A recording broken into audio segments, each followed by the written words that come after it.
आप देख रहे हैं विंध्य 24 न्यूज। जनपद के विकास से जुड़े हुए कुछ प्रमुख कार्यों को लेकर के भी आज यहाँ पे चर्चा हुई है। खासतौर पर मैंने यहाँ के डिस्ट्रिक्ट हॉस्पिटल को देखा है। पिछली सरकारों की बेईमानी और भ्रष्टाचार का वह एक जीवंत स्मारक बन चुका था। हम लोगों ने फिर से उस कार्य को यहाँ पे प्रारंभ किया है और 50 बेडेड एक क्रिटिकल केयर का भी एक नया सेंटर भी यहाँ पे स्थापित करने के कार्य को मैंने यहाँ पे निरीक्षण किया है।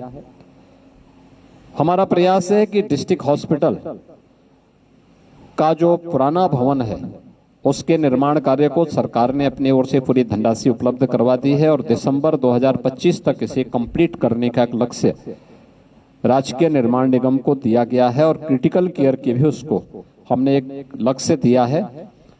और आने वाले समय में भदोई भी हमारे उसमें है कि यहाँ पे पीपीपी मोड पर हम कोई मेडिकल कॉलेज स्थापित कर सकें और मेडिकल कॉलेज की भूमिका तैयार होती है हॉस्पिटल से।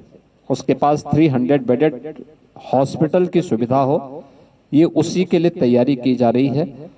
जैसे ये तैयारी हो जाती है तो फिर हम लोग इसको उधर ले जाने में हमें सफलता प्राप्त होगी। दूसरा, भदोई जिला एक ऐसा जिला है जिसमें अपनी हस्तशिल्प से प्रदेश और देश को पहचान दिलाई। तो अब केंद्र और राज्य सरकार ने अपने स्तर पर उस हस्तशिल्प को तो प्रोत्साहित किया ही, लेकिन हमारे जनप्रतिनिधि लगातार मांग कर रहे थे काशी नरेश पीजी कॉलेज जो गवर्नमेंट पीजी कॉलेज है, मैंने लैंड की रिक्वायरमेंट वहां की मांगी है। कृषि संकाय वहां बन चुका है, उसमें मैन पावर तो हम उपलब्ध करवा ही रहे हैं, लेकिन मैंने जिला प्रशासन से पूछा है कि अगर उसके पास 50 एकड़ से अधिक लैंड है तो हम उसको एक स्टेट यूनिवर्सिटी के रूप में भी यहाँ पर फिर उसको आगे बढ़ाने का कार्य करेंगे और एक बड़ी उपलब्धि जनपद भदोई के लिए यह होगी।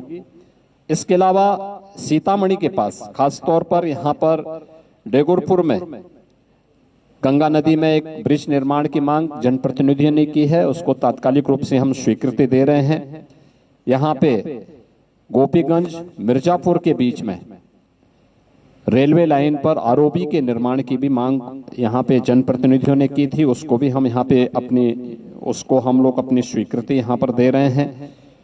मुख्यालय पे एक ऑडिटोरियम के निर्माण का कार्य वो पहले से स्वीकृत छोटा सा है, लेकिन उसके बड़ा बनाने के लिए मैंने मल्टीपर्पज हॉल के रूप में उसका प्रस्तावित किया है। उसको भी जनपद मुख्यालय में अधिकारियों और कर्मचारियों के लिए आवासीय सुविधा, इसको भी हम प्राथमिकता के आधार पर आगे बढ़ाने का कार्य कर रहे हैं।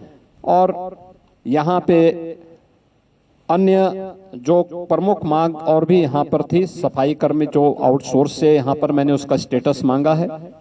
पंचायती राज विभाग से हम इन सभी कार्यों को प्राथमिकता के आधार पर आगे बढ़ाएंगे।